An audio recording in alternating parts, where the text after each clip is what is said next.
You may be thinking, hey, Prudence, Softy, you've already talked about this game when you told us to imagine you as a baby. But now, here I am standing right in front of you today talking about the console version of The Sims Bustin' Out. Yeah, I had this game as a kid. I actually still do, and I played it quite a lot, but my file kept getting deleted, so I've probably played the first hour of the game about 50 times. No wonder I have a tiny brain. So, in today's video, I've decided to kinda 100%, and by kinda 100%, I mean do all the career paths. And it's an actual category on speedrun.com. It's called kinda percent, and I'm the world record holder. Anyway, The Sims Bustin' Out was developed by Maxis and released in December 2003. It was the second Sims game released on console, and the first title not to be released as a PC game. The PlayStation 2 version featured an online play mode called Online Weekend, which was shut down in August 2008. With the GameCube version, you could also connect your Game Boy Advance to the console and establish a cheeky Game Boy Advance link and unlock exclusive features in both versions of the game. Right, with that all said and done, on with the game. I begin the game by taking a trip down memory lane, as the intro is the only part of this game I remember. How delightful. So it's now time for us to collectively select the option to bust out and become Pooh. But whilst changing her name to what I thought was going to be Pooh, I was struck by the fact that she was called Pat. I couldn't delete them 3 letters. P-A-T. Just so simple. So, je ne sais quoi. Or whatever that saying is. Also, I thought Pat Pooh sounds kind of funny. Shame they don't use my surname at all in the game though. Ms. Pat Pooh. Of course she's divorced, but I digress. Now on to our Create a Sim page, which is my all-time absolute favourite hobby. Spending an hour or so looking at every single option that's open to my choosing. But the default sim is like that bloody Nora. You know, Nora Zealot. Serving Nora Zealot. Wait, what's her name? Yeah, Nora Zealot. Nora Zealot. Choosing my personality now, and look at this. Taurus slander. Yeah, not very active, and a kind of a horrible cow. I'd say how dare you, but you know what? I guess you're right. There's no lie there. So, I'm scrolling through all these boring clothing options while the spy, thief, hybrid person in the background comically run past the window. I happen upon this animal flesh print body garment, which I changed to human flesh colours. I've even got this peculiar feet shoes to match my get-up. They're like B-Tech tabbies, but I just want to know why this thief is obsessed with me. Now it's time for the hair. Vidal Sassoon who. So there's like a bob, or a bob with 2 little bits at the front, which I guess is called the Karen. This normal hair intrigues me, as there's like a pink tiger print underneath. It's like she's a closeted barb or something. But it's gotta be this hair, right? There's so many cool hairs, and I picked this one. It's the closest to my hair IRL. Being pulled through a hedge backwards eleganza, serve boots mama house sleigh. And bish bash bosh, Pat Pooh is done. What is 2 + 2 'cause I ate, or whatever whatever it is. Ready to bust in it. Pat Pooh is now in the club. We are getting on our groove, and some bloke, he wants us to give him a kiss. And you know what? Don't threaten me with a good time. But also, I didn't realise how horrific my eyes look. Look at them in the corner.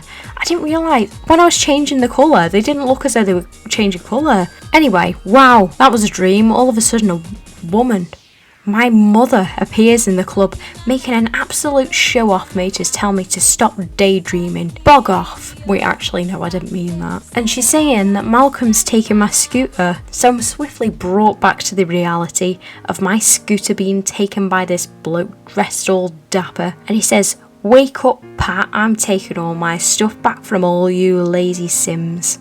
The cheek. I'm not all. Then he tells me if I want to be rich, I've got to climb the career ladder like him. I'm sorry, Malcolm, but do you really think me, Pat Pooh, can become rich and climb a career ladder and have a normal life looking like this? Mother be mothering now. To help all the lazy Sims get their stuff back in town, she tells me to get a job. And well, you know what, Mum? Of course I will. I complete the normal shite in life. like going to the toilet, having a little scran, and of course, that normal experience we all have, pressing R to make time go faster. Oh yeah, and don't forget we have a cheeky boogie. I find myself a job as a mall clown. This is a certified proper Prudence profession, and this is great. No interview process, no CV to lie on, no research in a company that I don't even care about. Nah, here you go, you start tomorrow, good luck. What's your national insurance? Pat Pooh is taking her first steps towards being a movie star. Mimi Landgrab, the daughter of Malcolm Landgrab, the bloke who stole my scooter, she brings my scooter back, so now I can move out. Oh, but Mummy, I've only just started the game, I'm not ready to leave you. But she tells me to bugger off, and there were only 10 promotions away from getting Malcolm's mansion. Bloody hell, imagine if it was like that in real life. I've never even got 1 promotion, never mind 10. Who cares, you can do it on The Sims anyway, can't you? It's all crazy moving out of Mum's house. Also, I want to quickly mention how amazing the design of the Mum Sim is. The hair, the face mask, the fact that she's always wearing a dressing gown and slippers. She is the moment. We have no choice but to stan. God rest her soul. But yeah, it's crazy. I can just move out on my little scooter with no belongings with me at all. After our cute little loading screen, I head to my first abode in Mimi's place. And I've always thought that Mimi was so cool, and her home's so cool too. Look at these funky chairs, and the decor, and the vibes overall. Chef's kiss. Pulling up to the house, bloody Malcolm makes an appearance, and God, he's such a nag. All you do is take and spend. You know what? Shut up, Malcolm. I've had enough of your malarkey. But Mimi wants us to get all the stuff back. But I've got work to go to. I guess once I've achieved my 2 promotions, I get the opportunity to up sticks and move into Goth Manor. But I don't want to leave. I love Mimi. I love place. I love funny chairs. So to keep me there a bit longer, I do a few side quests like visiting Dudley and speaking sign language to him, and that unlocks a skull shrub or something, and admiring the ripening and the rotting away of many a newspapers outside Mimi's house, much like a discarded apple core. But I've decided I've outstayed my welcome in Mimi's place and hop on the old scooter and move to Goth Manor. On the way, I get a bum jump scare from my bum on the scooter and look at my bum on the scooter. I arrive at Goth Manor only to be welcomed by Malcolm and his insane antics. I wonder what he's going to steal this time. No, not the crystal bull and skeleton. Surprisingly, I meet Bella Goth and Mortimer Goth. And apparently they both live here in this manor named after them. Kinda weird. But the manor's so cool though. They have a lovely bedroom, massive dining room, and a weird greenhouse. And look, Pat Pooh even gets her own peasant's quarter full of crates and no lights. And you know what? I might as well treat myself to a little treadmill. You know what they say? A treadmill a day. Hop on that hay. But this bloody Mortimer be playing on the organ and no one can stop him from playing the organ. I be grafting all day at work and this bloke's just playing the organ in his pyjamas. What's going on? Me and Bella, we're trying to sleep, but there he is still tinkering away on the old Joanna. So, whilst I've been awoken, I try contacting the spirits with the crystal ball occult table thing, and a ghost comes out the middle. Just call me Patricia or Cat, because I be medium. So Pat gets to work, but bloody Bella's missed the bus, the silly cow. So what else is there to do, apart from playing the church organ, eh? I guess the Goths version of watching Jeremy Kyle is playing the church organ. Turns out in this universe, the Goths just ain't that close at all, and Mortimer doesn't want to sleep in the same bed as his doting wife Bella. So he's just laying on the floor next to my puddle of urine. How elegant. Whilst Mortimer has skipped work once again to play the organ, Pat Pooh is being promoted to a soap opera star. Finally, Rover's return, here I bloody come. Get me out of these peasant quarters and onto greener pastures of the Club off the Rub. Club Rub. Parking up, we're greeted by Malcolm's aggressive and wacky attitude, saying these people in the Club Rub were supposed to turn the warehouse into condominiums, whatever that means. But to be honest, I'd be kind of mad too. So come on, Malcolm, I get it, mate. Can you stop? But it's kind of weird that as soon as I move into somewhere, Malcolm comes along and zaps up a massive counter or something. Like, am I the catalyst from... I don't get it. Then this bloke called Bing then speaks some incomprehensible language. But it's fine. First impressions are extremely important. So, of course, you must fall asleep on the streets outside. But actually, I don't even think there's any beds in Club Rub, which I get because it's a club, but if there's 3 of us living here, have Mona and Bing really been sharing this reclining chair between them for years? I'd be pondering. I'm asking the real questions. Disgusting the conditions that Pat Poo has been expected to live in. Not even a shower. But you know what? Pat knows her rights. Time to adjust the peasant quarters and make it even bigger. Paint the walls, get a few Saul Goodman windows in there, a shower, bed and a cool light. That's all you need in life, innit? After our 60-second makeover, we decide to slay our work as a soap opera star. The fame, however, has caused me and the mother to grow apart. So I invite her around, and I love that she's still wearing her slippers and dressing gown in the club. It's just like my daydream. But we hit it off like no time has passed at all. But at this point, the game just went really laggy, so I think I may have invited too many people around. Also, you just can't get the staff. Mona and Bing, they're just so messy and leave the rubbish laying around. Also, side note, I don't know why my Pat doesn't have a picture or something. Is this normal for busting out? I don't know, but I don't have a picture. I'm just a black square. One of the side quests is to go to Studio 8, but I thought it was like the famous Studio 69 or whatever it's called. But no, it's an art gallery. So I decided to go back home to my club home, Club Rob, which is my home, and just throw a party there. Because that's what we do in the club, especially when Mona and Bing skip work because they feel like pure shite and just want her back. But like, Bing has lost the plot because I've neglected him so much, and he's just like ballroom dancing with Humphrey in the club. But guys, you know what they say, wumping, rumping, this party is pumping. I decided to sell everything I own to afford the dance floor for my party, and when poor old Pat returns home from a hard day of hooking, Trey didn't like the session so he gutted me. But no, like Pat, she went to the cupboards and they were bare. She can't even afford to scran anything. The University of Scranology is not being studied at tonight. Pat will be going to bed with an empty tummy. Bless her little cotton socks. Party's still ongoing, with Mimi throwing the moviest of all moves, and then Bing bluntly says, "Party over." Oh, okay. So, with that one simoleon to our name, the household constantly opening and closing the empty fridge, I send Mona and Bing to work and then decide that actually I'm just going to move back to my mum's house. I completely ruined Mona and Bing. There's just no coming back from that. And there's too many people in this household. I've got to prioritise myself to get that promotion. It's what Malcolm Langrab would have wanted. God rest his soul. But look at me now. Only been at my mum's gaff for like 5 minutes and I'm already in the green. Why can't I just live here forever? There's no bills here either. But Mona and Bing have popped round to visit me at my mum's. They just can't get enough of me. But once I've got my skills up and made a few friends, I reluctantly move back to the evil Club Rub so I can get my promotion. But Jesus Christ, this is just so hard, working all day, having a few hours of free time. You want to improve your skills or hang out with your mates, but you're just too tired to do anything. Why is this just like real life? Pat Poo is finally a sitcom star, just what the doctors ordered. So you know what that means?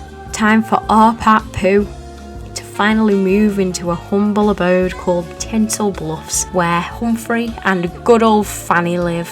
Going up in the world. Look at this place. Oh yeah, I forgot that Malcolm comes along and steals shite. I guess I was in Club Rub for far too long that I forgot how this game goes. What's he gonna steal this time? No, Malcolm. Not the big telly.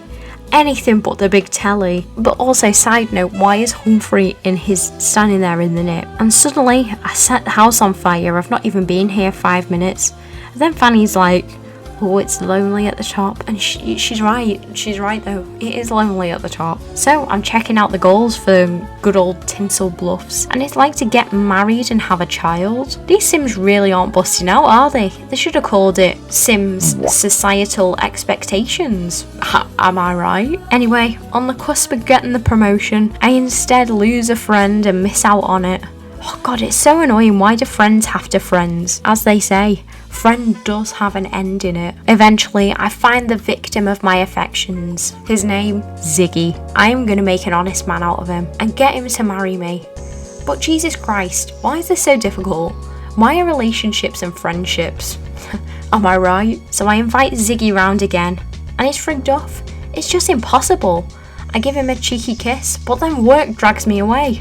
How am I supposed to juggle being a career woman and a marriage woman? Props to you people who can do both. But on the bright side, Pat has just been promoted to a sex symbol. Pat Poo winks at the camera. Oh, the seductress that she is. So I decide on the location of my proposal.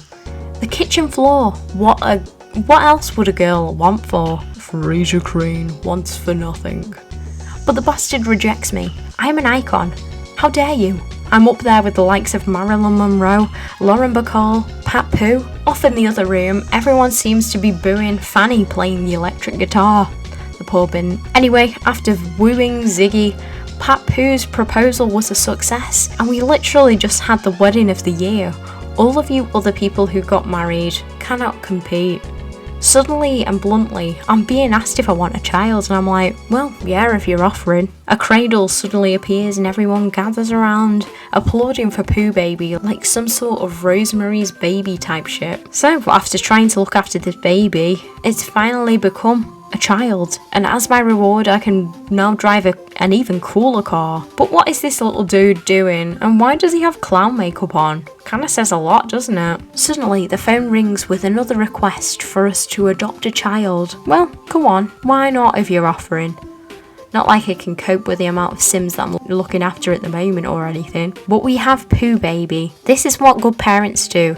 Get the older kids to look after the younger kids. But it's not long until the baby inevitably gets taken away from me. You know what? It was kind of annoying anyway. I didn't want it. So while that traumatic event happened, they were all watching Pooh Baby play the guitar. Little man. But finally, Pat Pooh has got that promotion.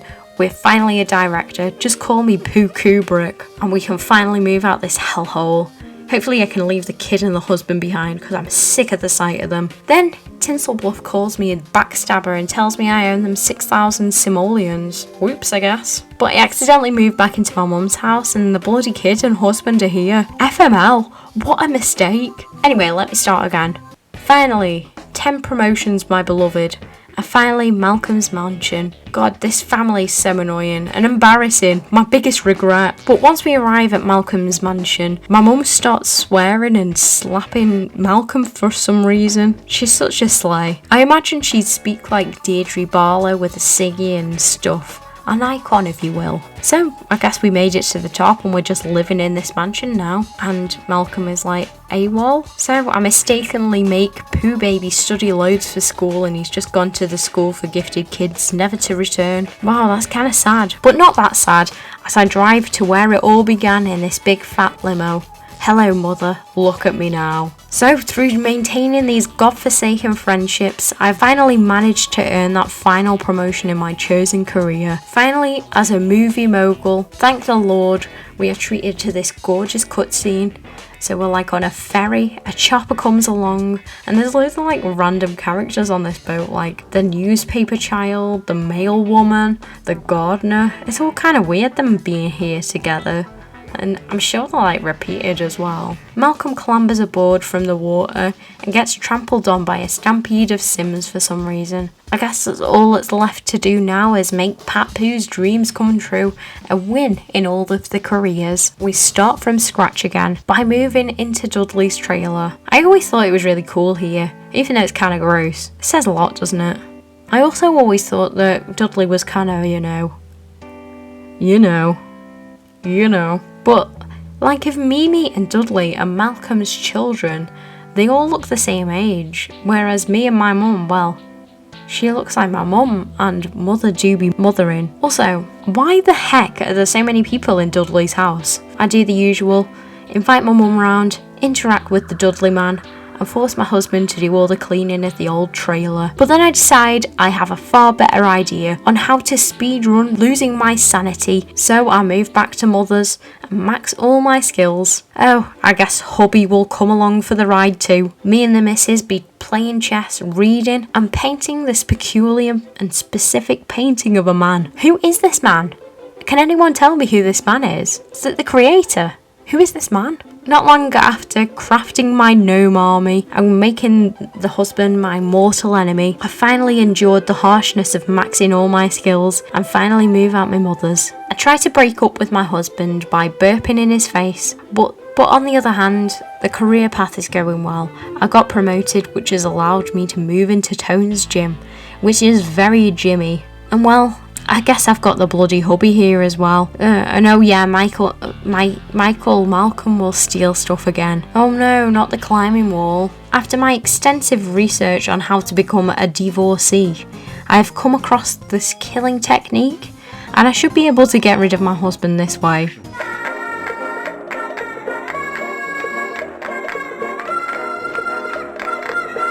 Well, that worked better than I expected. And you know what? It's actually kind of sad. RIP. That feeling when your husband dies and you just fall asleep. And that's what happens, I guess. All at once, the hot tub breaks, whilst I also get promoted to a mugger. Then my husband's ghost just started strolling through the purgatory that is Tone's gym. And you know what that means? Time for me to move the heck out of here. So on to Casa Caliente with our Randy and Paisley. This place is so cool. They have heart-shaped everything, which of course gets zapped up by Malcolm.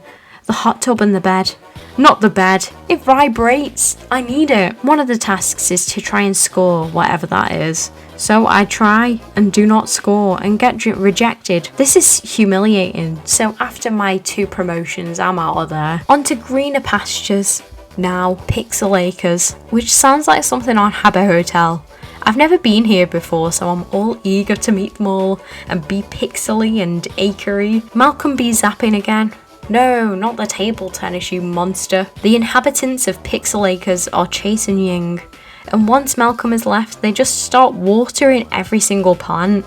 I don't want to judge, but what the hell are you doing? It's really weird. Here when you shower, you stay naked, and it turns out it's called Pixel Acres because this is literally like a nudist colony, and having 3 people covered in pixels is making my game really struggle. Sheep be spluttering, and I'm not gonna lie, I'm on that bus that struggles too. With Pixel Acres, I've even tried that cheat gnome to get my motives all full, but it just isn't working. So I read somewhere that building some rooms can make your room meter not minus 1 million. So it will push us through to get that final promotion. And what is Pat Pooh doing in her promotion screen? I guess these cutscenes are all the same except what happens to Malcolm.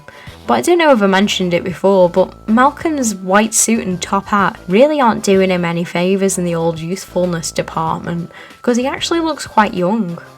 Anyway, in this one, he gets slapped by a tough dude. So I find out what the monument outside our mansion does. Wow, that makes me really want to find out what happens when I complete all the careers. So everything's pretty much the same from here on out, so I'll just talk about my main highlights for you all. Doing the mad scientist career path.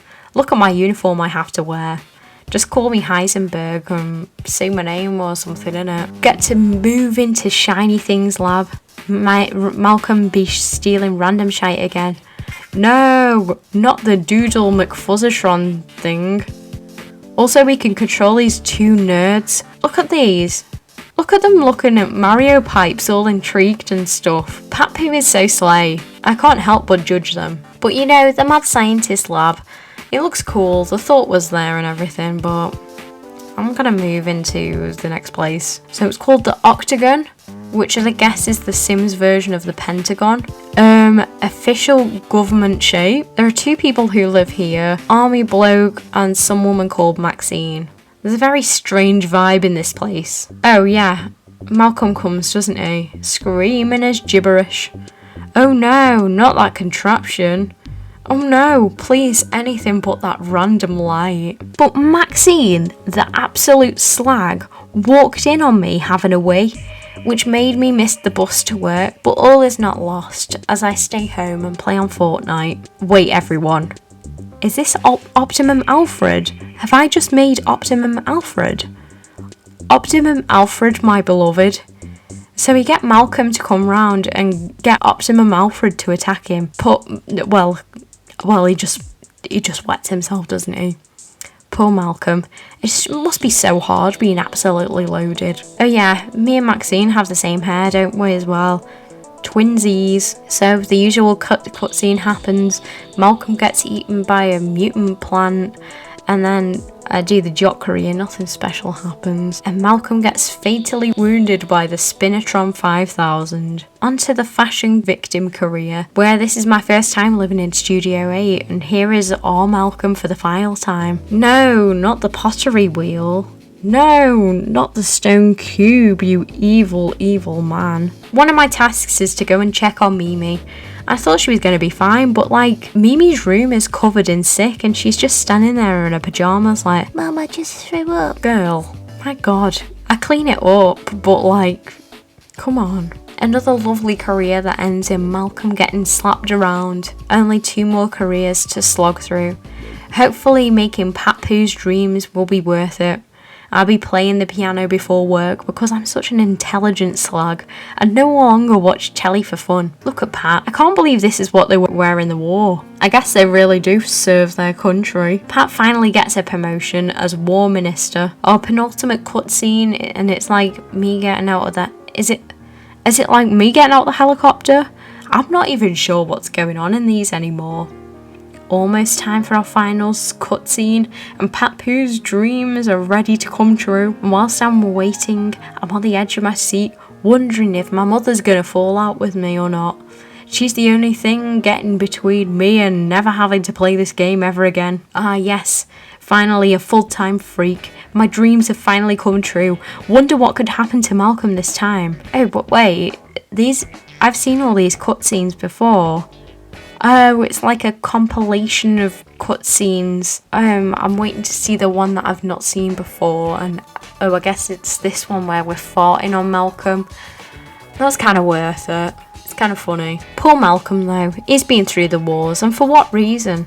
I think he had every right to steal everyone's things. Anyway, the final cutscene, what I've been working my whole life for. We're at some award show, and I guess it's for me. I get awarded the jewel-encrusted gnome because I'm like the Minister of War at Full-Time Freak or something. Malcolm decides he wants to steal my gnome. Mate, I've drawn the line there. It's mine. Malcolm flies into the air because, of course, the gnome is actually a rocket, and he plummets to what I can only imagine is his untimely demise. And we all have a laugh, and that's it. So, that was it. All my dreams come true. Where was that bloke I was kissing at the start then? Oh well, I guess I'll watch my stupid little fountain thing. And now that's over. Now what? What a game. From moving out of my mum's house to living in a mansion. From having a husband, a family, to killing my husband and having no one. From the nudist colony, the club, and the 70s love shack. We've come a long way, but here I am, in my mansion alone. Endless luxury and success. What else is there to do, apart from the inevitable? And as our Fanny says, it's lonely at the top. Well, that was hard work. No wonder I couldn't get past Mimi's and Dudley's house as a child, because it's actually quite complicated for a child, especially a child whose file had been deleted countless times. But this game was enjoyable. The places we could visit and move into, they weren't the run-of-the-mill houses, were they? The crazy characters and the social interactions we could unlock. You can't beat a spanker booty, can you, fellas? I feel what was missing from the game were the mini-games like the other console versions I've played so far, particularly when you're trying to level up the skill points. It was so boring and grindy, especially if you don't have an A button to mash. But I'm not going to be too harsh. This game was the blueprint. and I do miss these games, as I've already said a million times. Anyway, thank you all for watching. As always, I really appreciate it. Also, I've really tried to tone down the old swearing in the old vids. Hopefully you haven't missed it too much. It's really annoying, I don't even swear that much. But I hope you still enjoyed the video. Yeah, and you know... Wait. And you know, as Fraser Crane says, what is it about the city of Bustin that leads me to forego the more sophisticated temptation of the fermented grape? Sitting here with a cold brew in my hand, I feel amalgamated with the hoi polloi.